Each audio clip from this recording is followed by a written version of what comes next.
Bonjour à tous, bienvenue sur la chaîne, j'espère que tout le monde va bien. Alors, on est là pour le pronostic du quintet de demain à Pau. Avant ça, on va faire l'arrivée d'aujourd'hui, les amis, à Vincennes. Donc l'arrivée le 11, le 12, le 3, le 13 et le 4. Dans la section 6, vous aimez le 13 et le 11. À mes abonnés, en plus, je leur donnais le 14 et le 12. Malheureusement, le 14 a été disqualifié. On a quand même le 12. Voilà, c'est comme ça. On n'a pas le 3 et j'avais pas le 4. Allez, on se revoit demain à Pau. Donc, ce sera la réunion 1. La course 1. Le prix Equidia. C'est le prix Annie Hutton. Donc, c'est du stick 4700 mètres, 16 partants, 110 000 € d'allocation. C'est un handicap divisé. Alors attention, je sais qu'à Pau, il tombe des sauts depuis 2 jours. Des sauts d'eau depuis 2 jours. Il a lancé le terrain 4-7. Il sera certainement à 5, voire plus. Voilà. Donc, ça va patauger. Allez, eh bien, écoutez, puisque ça va patauger, moi, je pars en tête, les amis, avec le 16. Le 16, qui est juste une dans tout. À l'occasion de sa première tentative sur le steeplechase palois, cet élève du Gomérienne n'a échoué que du minimum face à l'estimé Japon sur le parcours qui nous a intéressés. Et elle est associée à l'excellent Clément Lefebvre, elle évolue en bonne forme, elle s'annonce comme une rate potentielle.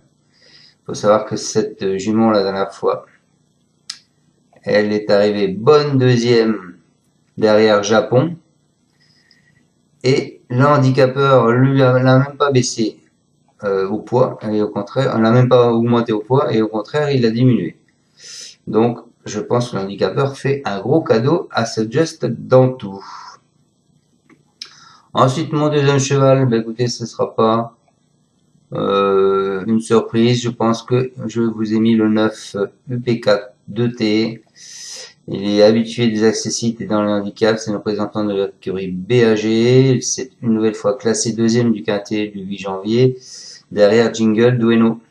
Il retrouve toutefois son rival à 8 livres d'avantage et a déjà brillé sur ce même tracé où il a fait deuxième et quatrième. Sauf incident, il devrait lutter pour une place au podium.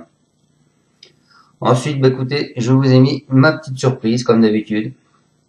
Je vous ai mis le 11 Boom Boom Ciao. C'est un fils de Polarix. Il est désormais entraîné par Anne-Sophie Paco. Il s'est classé 5e du Congrès, un groupe 2. Il est 3e du Prix Fleuret, un groupe 3. Il est toutefois moins bien performant ces derniers mois. Il va affronter ses aînés pour la première fois de sa carrière.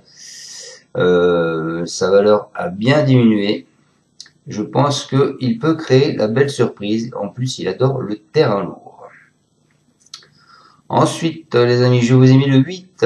J'arrive de l'Est, facile vainqueur du Grand Steeplechase de la Sole.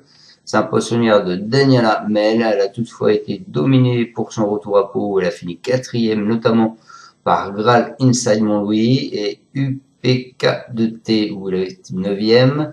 Il devrait cependant apprécier les 700 mètres de plus et pourrait bien prendre sa revanche. Je pense que en plus, monté par Johnny Charon, et il est confiant d'ailleurs, Johnny Charon, je peux vous le dire, pour prendre une petite place. Ensuite, je vous ai mis les amis le 13.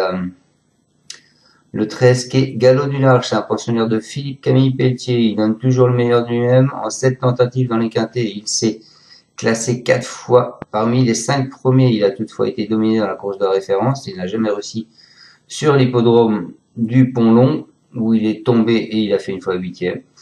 Mais je pense qu'on peut le racheter. Et ensuite, je finis ma sélection en 6, les amis, avec Baron Zanzi. Lui, lors de sa première sortie du meeting, se protéger d'André Boquet, s'est classé 3e et a notamment dominé Paris-Brest, le lauréat du prix de l'aile Truffino. Depuis, il n'a toutefois pu confirmer ensuite dans un handicap le 8 janvier. Après une honorable 5e place sur les Banais, il retrouve le steeplechase avec, je pense, de légitimes prétentions. Voilà, je vous répète donc ma sélection en tête. Je vous ai mis le 16, Just In Dantou. Ensuite, je vous ai mis le 9, UP4T. Ensuite, je vous ai mis le 11, Boboum Ciao.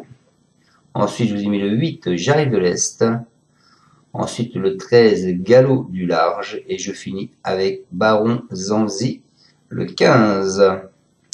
Et mes autres chevaux seront donc pour mes abonnés.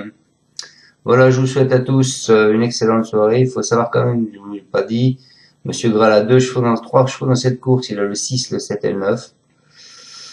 Vous pouvez rayer le 6, de source sûre. Ensuite, Delaunay, il a visé la course. Hein. Il a le 1, le 14, le 15 et le 10. Voilà. Donc, voilà.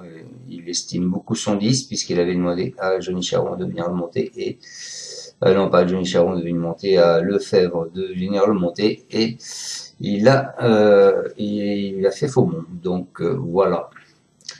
Allez, écoutez, bonne soirée, on se retrouvera demain pour le résultat, et puis faites attention à vous, soyez prudents. L'an dernier, les rapports de cette course, 7,8, 10, 5, 5, 11 et 17. Il y a 2 ans, 10, 3,75, 17, 7 et 15, et il y a 3 ans, 9, 11, 24, 79 et 91. Donc il peut y avoir des surprises, hein, terrain très souple, terrain très souple, terrain très souple. Demain, c'est terrain très lourd. Donc voilà, ciao à tous, merci de me suivre, et à demain, ciao ciao. Tu es parieur hippique, tu as forcément besoin de la Kazakh. La Kazakh, c'est l'outil indispensable des parieurs hippiques, avec plus de 60 filtres en temps réel et la possibilité d'affiner tes pronos et trouver ton cheval gagnant.